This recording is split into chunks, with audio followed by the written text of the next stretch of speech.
man hollered down at the log pond, and a team of 8 fly-haunted mules, their coats running with foam, dragged a mud sled overloaded with slabs bound for the fuel pile. Jules looked at his watch. It was a half hour until lunchtime, and everybody on shift was working up to the whistle. The constable, a solemn-looking man, big in the shoulders, walked up slowly. "Do you have business here?" He pushed back a one-dent Carlsbad hat and stared, deadpan, like an idiot, or a man so distracted he'd forgotten to control the look in his eyes. "I got an appointment with the manager to go over some figures." Jules reached out and took the constable's hand, but dropped it as soon as he could without giving offense, thinking that if a corpse could shake hands, it would feel like this. "Some figures," the man said, as if the phrase held a private meaning. From behind him came a strangled shout and the report of a small pistol, sharp as a clap. But he didn't turn around. Jules stepped up onto a cross-tie. "I helped ramrod the Brady mill in East Texas until we cut out last month. The owner, well, he lives up north and sent word for me to come over into Louisiana to look for a new tract. Maybe 2 if they're small."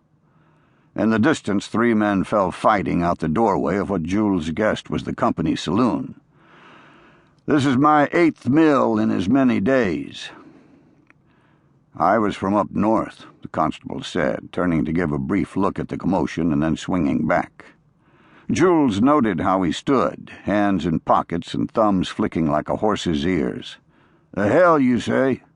What you doing down among the alligators?" On the porch of the saloon, 2 men were tying the other's hands behind his back, one making the knot, the other kneeling on his shoulders. "The mill manager's office is through that red door over there in the main building," the constable said. "Say, why don't— excuse me." He began walking toward the fight, taking his time going around a broad mud hole, and Jules followed for over 100 yards, stopping in a plinth of shade cast by the commissary. At the saloon, 2 men wearing dark wool caps and suits that fit like a hound's skin hauled the squalling man off the high porch and over toward the mill pond, and the constable caught up with them as they mounted the levee. Jules barely heard him say, "Stop." One of the men, barrel-shaped, his bare chest visible under his suit coat, motioned toward the water.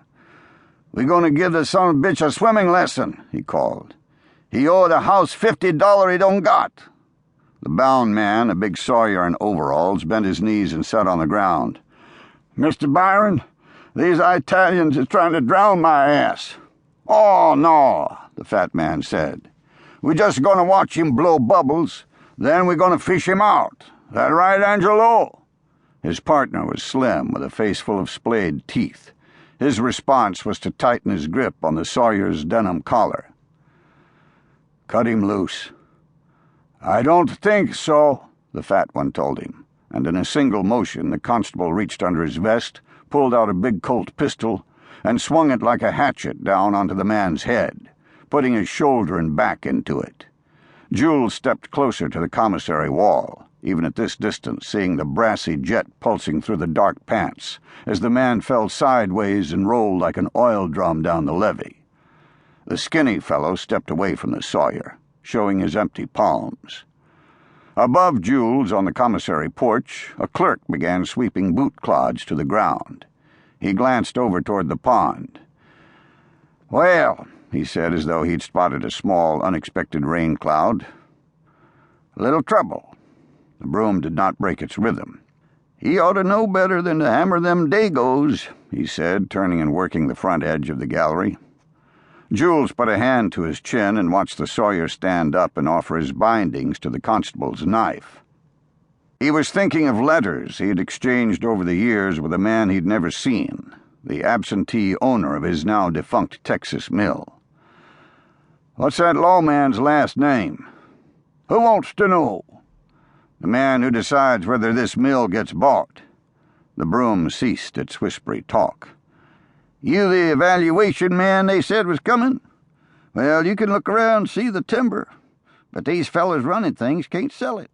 They poke around sending telegraphs all over, but they could..."